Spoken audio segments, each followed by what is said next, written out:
It's Mike here with Cock Media. I'm here at Bitcoin 2025, and I'm here with Chris from Bridgeport. So let me know, what do you guys got going on? What are you building in the space? What do you do in the space?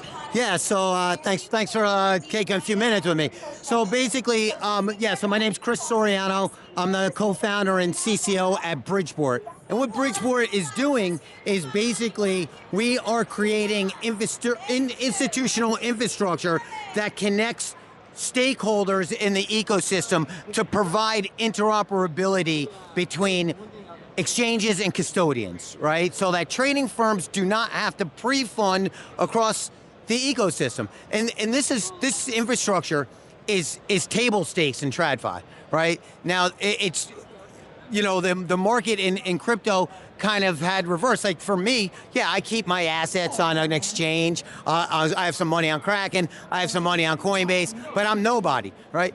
But the reality is that institutions, they need to be able to move money quickly. They can't have them sitting and stuck at exchanges, and that's what Bridgeport really allows for. Allows you to keep your assets secure at your custodian of choice, trade on your venues that you want to trade on without having to pre-fund. And that's awesome. And so then you guys kind of like, do you guys show like, this is our funds, this is where it's locked up, you show that, and then they can go trade?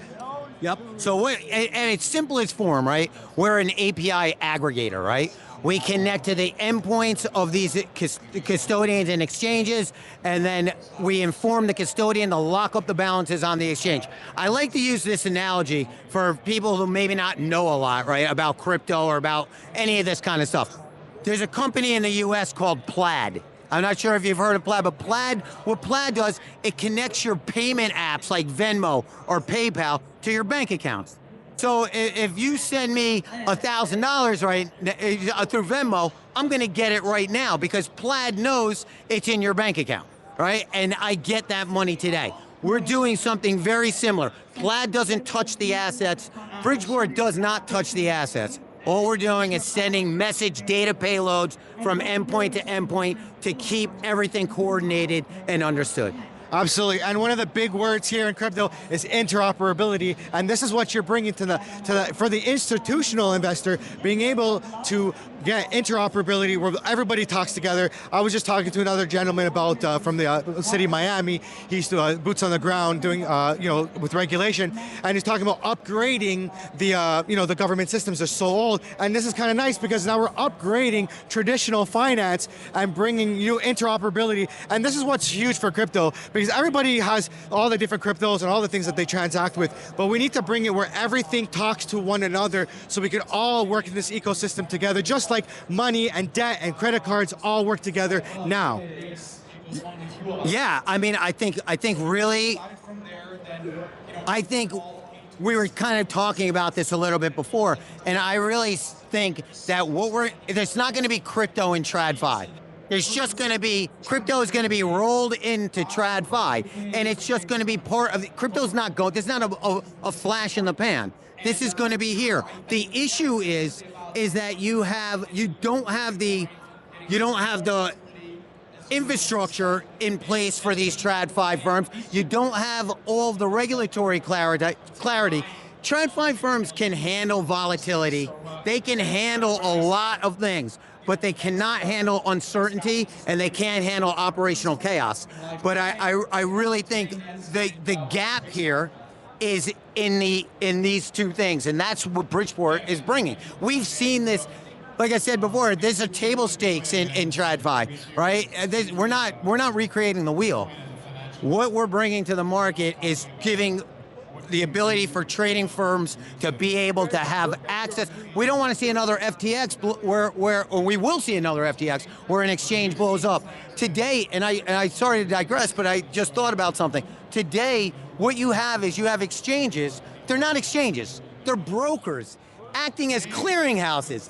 This is not, this is where the gaps are for, and this is not going to be for TradFi. TradFi needs clear rules. You are a trading venue. You are a custodian, and this is middleware. I understand this, right? But you can't have custodians doing trading and an exchange is doing clearing, right? No. This is all over the place. But again, I think it really stems from the fact that retail, this is like, the internet crypto native crowd built Bitcoin, but the institutions are gonna come in, and that infrastructure and that clarity has to be part of the equation.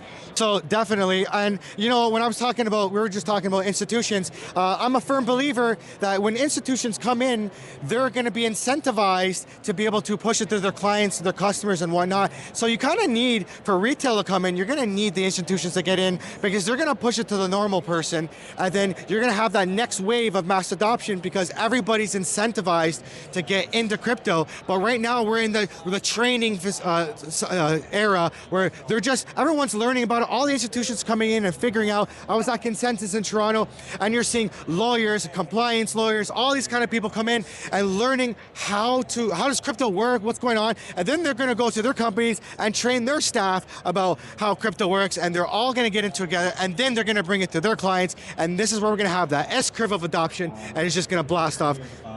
Seriously, man, the next wave of investment that comes into this market is going to be from guys like RIAs, registered investment advisors, asset managers, firms. This is where that next trillions of dollars comes into this ecosystem, right? And by regulatory law, they cannot pre-fund on exchanges.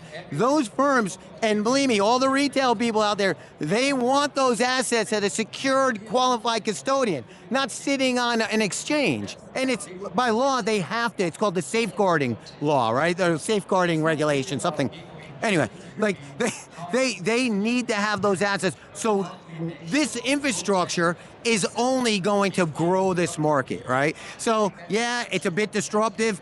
Trading exchanges like to have those assets because they use them, they loan them out, they give them out as credit. Custodians are trying to figure out how they're going to differentiate themselves. So what they do is they'll connect into 4 or 5 different exchanges and create a walled garden, right? And at the end, so now you're forcing a trading firm to say, I use this exchange, this custodian, or I have to pre-fund, right? These are not how markets scale. I can promise you, pre-funding on exchanges is not how a market scales. How a market scales is having interoperability and the ability to use those funds as needed, right? Absolutely. We definitely have to make it easier for the institutions because, they're just learning about it now, so the easier we can make it, the more interoperability we can make it, would be really, really good. Dude, I love what you're doing in this space. It's really, really helpful. So tell me where people can find you online if people want to look at what you got going on. Great, thank you. So look, we have a Bridgeport, so our website, the pitch, right? BridgePortMQ, so M as in Mary, Q as in Queen, and .com. And you can definitely go there. You can